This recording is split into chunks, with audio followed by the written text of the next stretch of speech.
Chapitre 4. État d'équilibre d'un système chimique. Paragraphe 1. Quotient de réaction QR. 1. Système ne comportant que des espèces dissoutes. On considère un système chimique qui subit une transformation chimique modélisée par l'équation suivante. AA plus BB donne CC plus DD. Sont tous des solutions aqueuses. Les espèces chimiques A, B, C et D dissoutes dans l'eau. On définit le quotient de réaction QR qui correspond au sens direct 1 pour un état donné du système chimique par la relation suivante. QR égale concentration de C à la puissance C fois concentration de D à la puissance D divisé par concentration de A à la puissance A fois concentration de B à la puissance B, c'est-à-dire la concentration des produits sur la concentration des réactifs. QR n'a pas de dimension, c'est-à-dire n'a pas d'unité. X entre accolade et la concentration molaire de l'espèce chimique XI, exprimée en mol par litre. Exemple, vous avez iode I2 aqueuse plus 2S2O3 aqueuse donne 2I- aqueuse plus S4O6 aqueuse. 1, c'est le sens direct. 2, c'est le sens inverse. Parce qu'il s'agit d'une équation équilibrée, qui n'est pas totale. Donc, on définit QR égale concentration de I- au carré. 2, c'est le coefficient stoichiométrique de S2O3 fois concentration de S4O6 à la puissance 1, divisé par concentration de I de la puissance 1 fois concentration de S2O3 à la puissance 2. Convention, les solides, le solvant qui est considéré ici c'est l'eau, ne figure pas dans l'expression de quotient. Leur concentration vaut 1. Exemple, CH3COH aqueuse plus l'eau à l'état liquide donne C3CO- aqueuse plus H3O plus aqueuse. Son quotient QR s'écrit de la forme concentration de CH3CO- fois concentration de H3O plus divisé par concentration de CH3COH.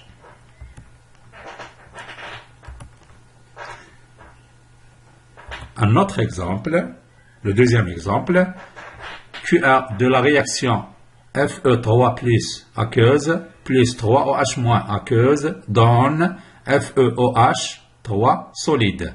Donc automatiquement, on sait bien que le quotient c'est les concentrations des produits divisé par les concentrations des réactifs.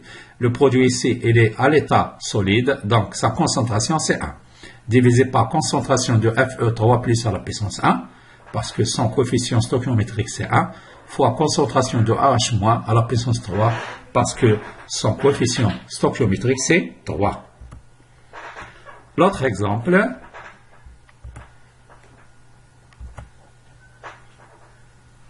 le cuivre Cu à l'état solide plus 2 Hg plus à l'état aqueuse donne Ci2 plus à l'état aqueuse plus 2 Hg à l'état solide. Ça donne que QR égale concentration de Cu2 plus à la puissance 1 divisé par concentration de Hg plus à la puissance 2. Les autres sont à l'état solide, leur concentration c'est 1. Paragraphe 1.2. Quotient de réaction dans l'état d'équilibre. QR équilibre. A. Définition. On appelle quotient de réaction à l'équilibre la valeur qui prend le quotient de réaction lorsque le système est à l'état d'équilibre. B. Rappel. La conductance, c'est ce qu'on a déjà vu en première année. La conductance G d'une solution électrolyte M plus X moins est liée à sa conductivité sigma par la relation suivante. G égale à sigma fois S divisé par L. G exprimé en Siemens, sigma en Siemens mètre moins 1, la surface S en mètres carrés et L en mètres. Et aussi, on sait que G égale à K fois sigma, avec bien sûr K égale à S sur L. Vous constatez bien que lorsqu'on prend les deux surfaces sont séparées d'une distance L. Et la S, c'est la surface de chaque plaque. S, surface des électrodes. L, la distance entre les deux électrodes. K est la constante des cellules, c'est en mètres. La conductivité sigma est liée aux concentrations des espèces ioniques M2+ et X- en solution, où sigma est la conductivité molaire ionique exprimée en Siemens mètre carré mol moins 1. La relation qu'on a vue l'année dernière, sigma égale à lambda M+ fois concentration de M+ aqueuse, plus lambda X- fois concentration de X- à l'état aqueuse. B. Détermination de QR à l'équilibre par conductimétrie. On mesure la conductimétrie d'une solution d'acide éthanoïque de concentration C égale à 5-10-2 mol par litre. On trouve que sigma égale à 0,343 millisiemens par centimètre à 25 degrés Celsius. Tableau d'évolution, bien ce qu'on appelle tableau d'avancement. Comme vous voyez ici, on essaye de remplir le tableau de cette réaction chimique. À l'état initial, vous avez 1,0, quantité de matière de CH3COH. H2O est en excès parce qu'il s'agit d'une solution aqueuse dans l'eau. L'eau, c'est le solvant. À l'instant T, vous avez 1,0 X, toujours H2O en excès, et apparition de CH3CO- X, H3O plus X. Et à l'état final, on remplace X par X final. Bien. La conductivité sigma de la solution est à l'équilibre. X final, on va la remplacer par X à l'équilibre.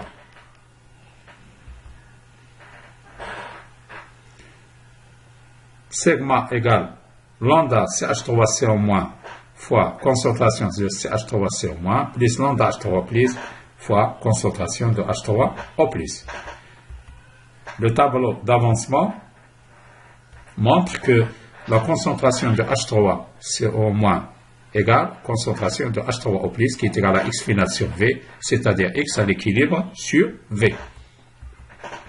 D'où la concentration de H3O+ égale la concentration de CH3CO- égale à sigma lambda H3O+ plus lambda C H3CO-.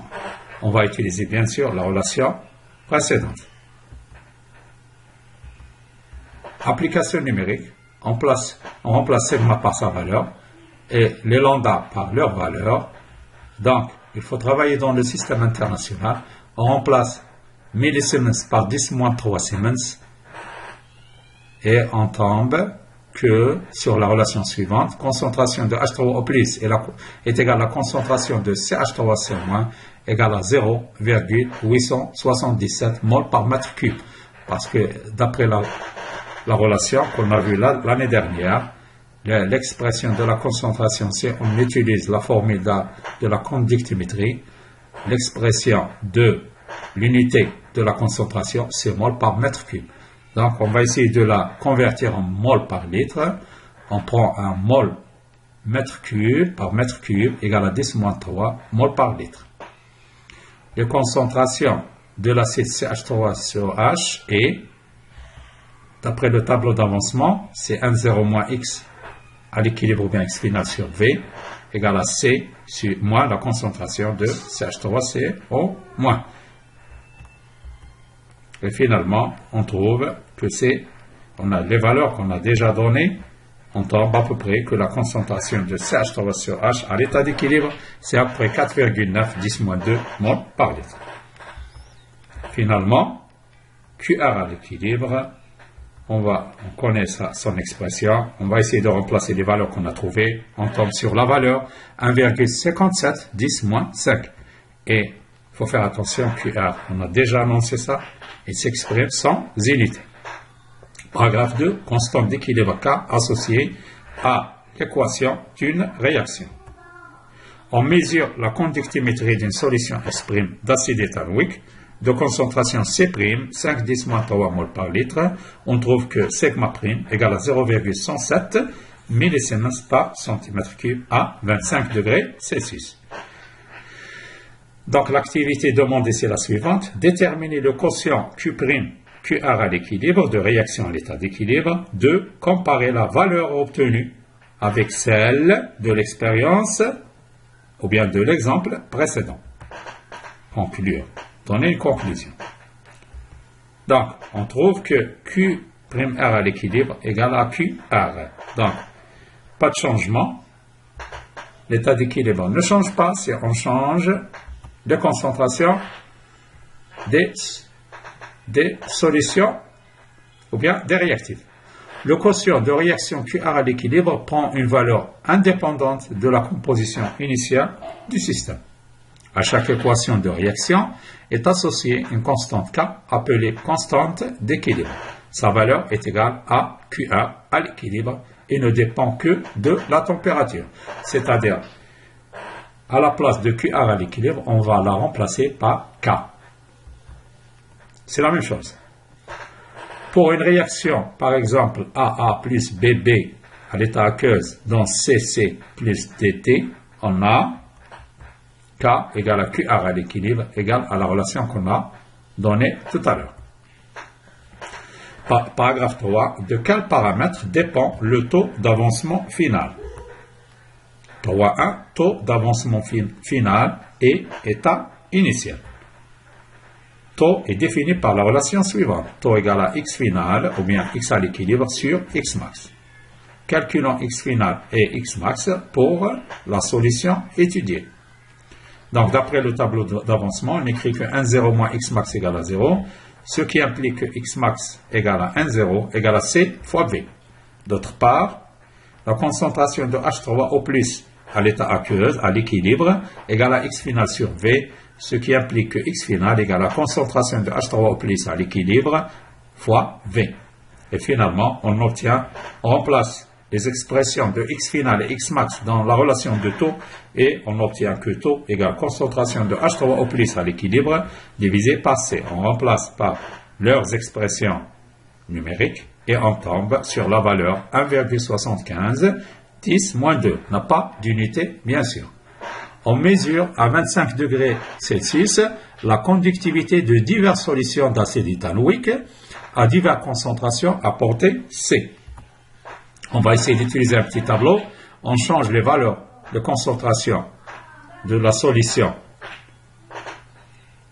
qu'on a pris. Et chaque fois que la concentration change, la valeur de sigma change, la concentration de H3O+ change et taux change aussi. Donc, qu'est-ce qu'on constate? Conclusion, le taux d'avancement final d'une réaction dépend de l'état initial, c'est-à-dire taux est là, bien sûr, d'après la formule qu'on a vue tout à l'heure. Donc, il dépend de l'état initial de notre réactif, la concentration de système. Et d'après le tableau, qu'est-ce que vous constatez? Vous constatez au fur et à mesure que la valeur de C diminue, la valeur de taux augmente. C'est-à-dire qu'ils sont inversement proportionnels, bien sûr, et c'est logique parce qu'on a déjà montré que taux égale concentration de H3O+ divisé par C, sont inversement proportionnels. Automatiquement, une fois que la valeur de C diminue, la valeur de taux augmente. Paragraphe 3.2, taux d'avancement final et constante d'équilibre. On mesure à 25 degrés Celsius la conductivité sigma de deux solutions, l'acide éthanoïque et l'acide méthanoïque, de même concentration. Après, on calcule la concentration de H3O+ à l'état aqueuse, à l'équilibre bien sûr, taux et K. Voilà le tableau suivant. Donc, vous constatez bien que, d'après le tableau qu'on a ici,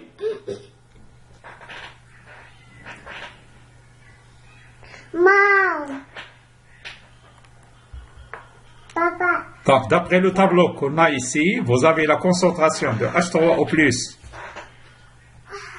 qu'on a déjà montré tout à l'heure, égale à sigma divisé par lambda 1 plus lambda x moins.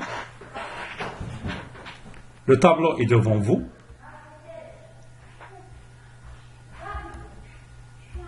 Et vous avez toujours la relation de taux. Vous avez, on donne les valeurs de lambda CH3CO- et lambda HCO-. Et la concentration de H3O+, conclusion, le taux d'avancement final d'une solution dépend de sa constante d'équilibre. Donc, qu'est-ce que vous constatez? Vous constatez que K et taux sont proportionnels. Lorsque K augmente, taux augmente, et inversement.